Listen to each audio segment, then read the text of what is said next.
दोस्तों नमस्ते, नमस्कार, सादर सत्कार, आदर, आदाब, अभिनंदन, आभार, सत श्री अकाल। मैं वैभव श्रीवास्तव स्वागत करता हूं आप सभी का दिव्यांश बर्थरी यूट्यूब क्लासेस में। देखिए दोस्तों, आज के यूट्यूब के थंबनेल में आप लोगों ने बहुत सही पढ़ा है। वो ये है कि मैं स्टेनो में या शॉर्ट में लिख तो लेता हूँ या लिख तो लेती हूँ, लेकिन मैं पढ़ नहीं पाता या पढ़ नहीं पाती। ठीक है, मेन कारण हो सकते हैं, 5 मुख्य कारण हो सकते हैं। मैं ये नहीं कह रहा हूँ कि यही है, ठीक है, कि क्यों हम नहीं पढ़ पाते वो मैं आप लोगों को बताता हूँ आज। मैंने इस चीज़ के पीछे बहुत सोचा, ठीक है, कि क्या रीज़न हो सकते हैं और क्या मुझे आप लोगों से शेयर करना चाहिए। तो मैंने कुछ टॉपिक्स तैयार किए हैं, 5 to 6 लाइन में कुछ टॉपिक तैयार किए हैं, उसको आप सुनिएगा। हो सकता है आपको इस वीडियो से काफ़ी कुछ हेल्प मिल जाए। लेकिन वीडियो स्टार्ट करने से पहले अगर आप लोगों ने हमारे चैनल को सब्सक्राइब नहीं किया है तो प्लीज़ जाकर के सब्सक्राइब कर लीजिए और बगल में जो बेल का आइकन आ रहा होगा उसको जाकर के प्रेस कर दीजिएगा और उसमें जो ऑल का ऑप्शन आएगा उसको जाकर के क्लिक कीजिएगा ताकि आपको लेटेस्ट वीडियो के नोटिफिकेशन आपके मोबाइल पे मिल सके। ठीक है फ्रेंड्स, तो आइए आज हम लोग 5 to 6 मेन रीज़न भी इसकी चर्चा करेंगे कि हम कैसे शॉर्ट फॉर्म में लिख तो लेते हैं लेकिन उसको पढ़ने में दिक्कत होती है, चाहे वो हिंदी स्टेनो का विद्यार्थी हो, चाहे वो इंग्लिश स्टेनो का स्टूडेंट हो। तो मैं इन्हीं कुछ टॉपिक के ऊपर मैं आप लोगों से आज डिस्कशन करूँगा। तो चलिए आइए हम लोग आज का सेशन स्टार्ट करते हैं। देखिए दोस्तों, 5 या 6 बोलूँ मैं, जो भी टॉपिक है इसमें से जो कुछ मुख्य रीज़न है, जो मेन रीज़न है उसके बारे में आप लोगों को बताता हूँ कि क्यों हम लोग स्टेनो में लिख तो लेते हैं लेकिन उसको पढ़ क्यों नहीं पाते। देखिए, इसमें सबसे पहला जो कारण है वो है हमारी खराब लिखावट, यानी कि बैड हैंडराइटिंग। हमारी स्टेनो की आउटलाइन की खराब होने के पीछे या उसको ना पढ़ पाने के कारण के पीछे उसमें से एक रीज़न ये है कि हम लोग की जो हैंडराइटिंग है वो ख़राब होती है। अब इसको मैं आप लोगों को एक छोटे से एग्जांपल से बताता हूँ। सपोज़ ये हमारी कॉपी है, कॉपी की जो लाइंस होती है वो कुछ इस तरीके से होती है, ठीक है, कि भैया कैसे हम लोग इसको पढ़ नहीं पाते या क्या इसके पीछे के कारण हो सकते हैं, तो उसको समझिएगा ध्यान से। हो सकता है काफ़ी लोगों को इससे अपनी प्रॉब्लम को शॉर्ट आउट करने में हेल्प मिल सके। देखिए, खराब लिखावट, कई लोग क्या करते हैं, लाइन से ऊपर लिखते हैं, माय नेम इज वैभव, है ना। तो कुछ इस तरीके से लिखते हैं। कुछ की हैंडराइटिंग जो बनती है लाइन से ऊपर बनती है। कुछ लोग क्या करते हैं, लाइन से टच करके लिखते हैं। कैसे लिखेंगे, माय नेम इज वैभव, ठीक है। एग्जाम्पल बता रहा हूं मैं। आपकी हैंडराइटिंग अगर होम लाइन, ये आपका बेस लाइन होता है, अगर आपकी हैंडराइटिंग की प्रैक्टिस आपके बेस लाइन में है ना, तो आपके जितने भी स्ट्रोक बनेंगे, कहने का मतलब आपके लेटर को लिखने में जो भी स्ट्रोक आपको जो हेल्प करते हैं, जो सीधी लाइनें हेल्प करती है ना, अगर वो स्ट्रेट बनते हैं तो आपकी हैंडराइटिंग बहुत सुंदर दिखती है। आप नोटिस करना कभी इस चीज़ को, ठीक है। अगर वो बेस लाइन से टकराती है तभी वो बहुत अच्छी दिखती है ना, कोई भी हैंडराइटिंग हो, है ना। ये सब हैंडराइटिंग ना ज़्यादातर देखने में थोड़ी सी ऑड लगती है। जो हैंडराइटिंग बेस लाइन से टच करके बनाई जाती है वो हैंडराइटिंग दिखने में बहुत खूबसूरत दिखती है। ठीक उसी तरीके से इसका भी रोल जो बेस लाइन का होता है ना खेल, वैसे खेल होता है हमारे स्टेनो में। अब स्टेनो में आप तो बोलेंगे sir above the line, on the line, through the line का भी खेल होता है, लेकिन फ्रेंड्स समझिए इस बात को। मैं आप लोगों को जो कहना चाह रहा हूँ, इसमें खराब हैंडराइटिंग, जो बैड हैंडराइटिंग होती है, उसका बहुत बड़ा रोल होता है आपकी स्टेनो की आउटलाइन को बनाते समय, ठीक है। आपको स्क्रीन पे कुछ स्क्रीनशॉट मिल जाएंगे, कुछ इमेजेस मिल जाएंगे, देखिएगा कैसे आउटलाइन बनते हैं और कैसे हम ख़राब हैंडराइटिंग की वजह से हमारी आउटलाइन होती है वो ख़राब हो जाती है और हमको पढ़ने में दिक्कत करता है, ठीक है। ये एक कारण हो सकता है हमारे ना पढ़ पाने का, ठीक है।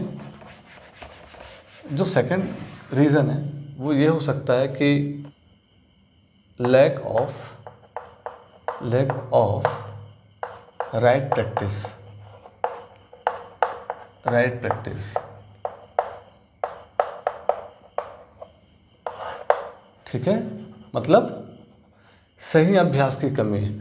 हमको जो अभ्यास करना है हम उस टाइप का अभ्यास ना करके, उस टाइप के प्रैक्टिस ना करके, उसको गलत अगर प्रैक्टिस कर लेते हैं, है ना, रॉन्ग प्रैक्टिस कर लेते हैं, तो वो आउटलाइन खराब हो जाती है, ठीक है। एग्जाम्पल के लिए अगर आप ठीक है प्रैक्टिस 90 डिग्री में करेंगे, इसको एकदम स्ट्रेट रखेंगे तब तो ठीक है।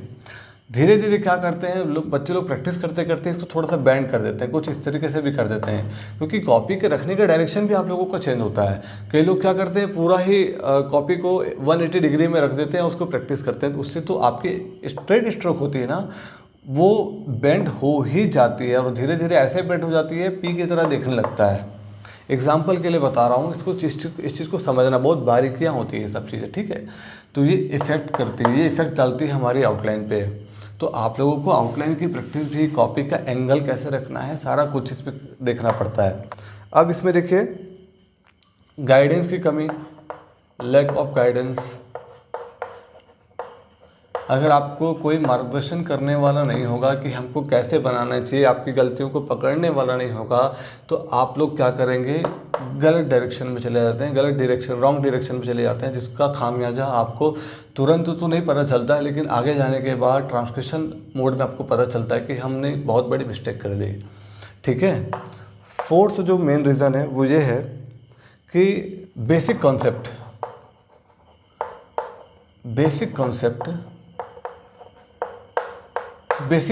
में ध्यान नहीं देते हैं बच्चे, ठीक है।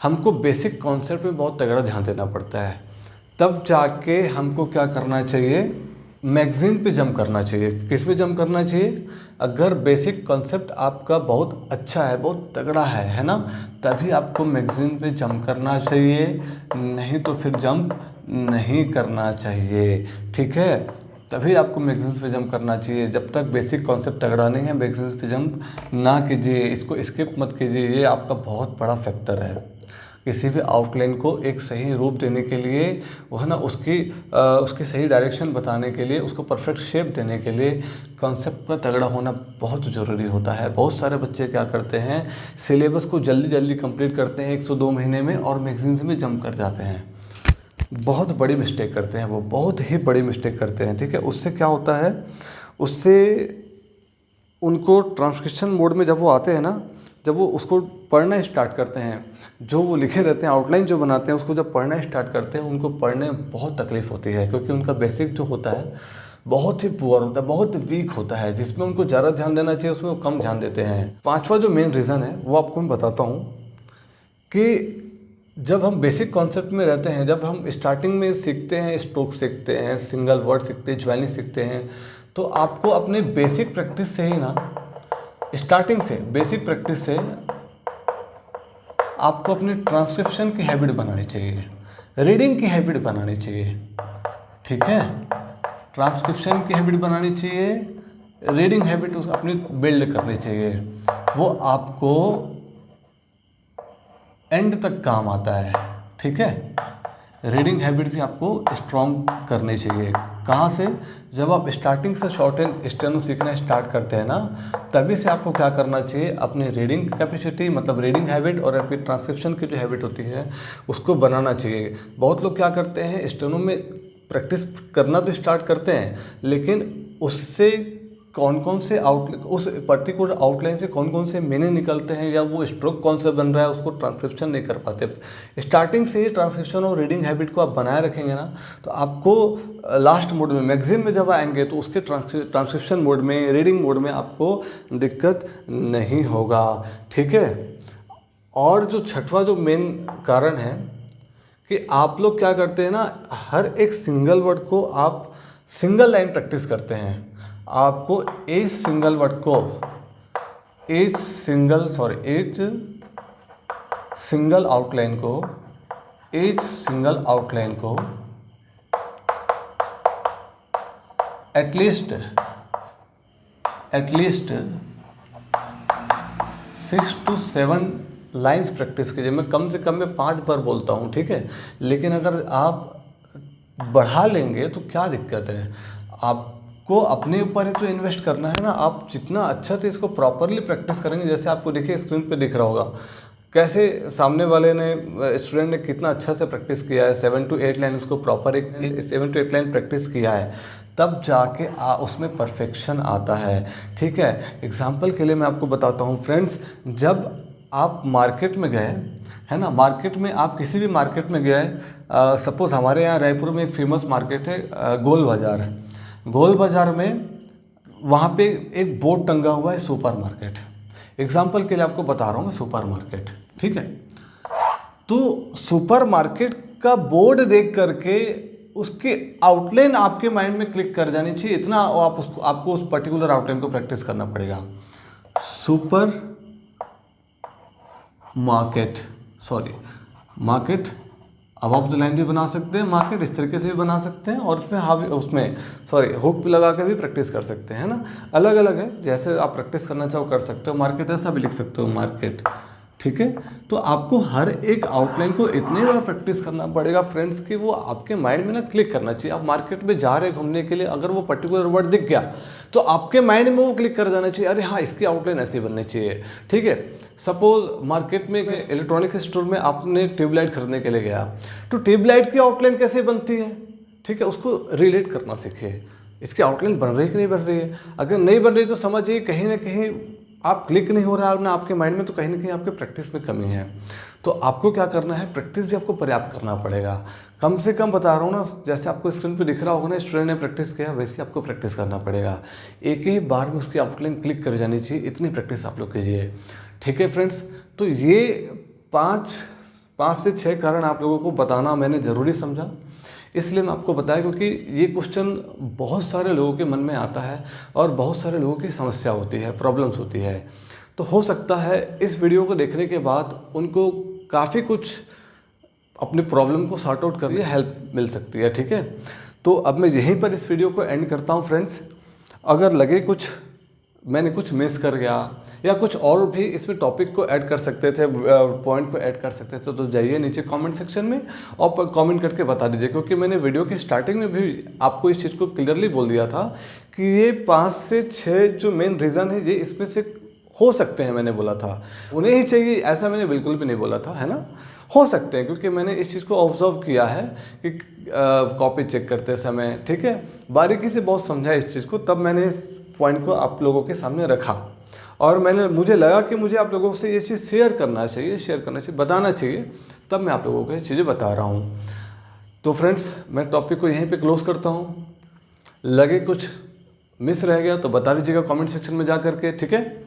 और शॉर्टेन का जो नेक्स्ट वीडियो रहेगा उसमें हम लोग पढ़ेंगे ट्राइफोन के बारे में, क्योंकि डिप्थोंग तक का मैंने आप लोगों को सारा चीज़ बता चुका है।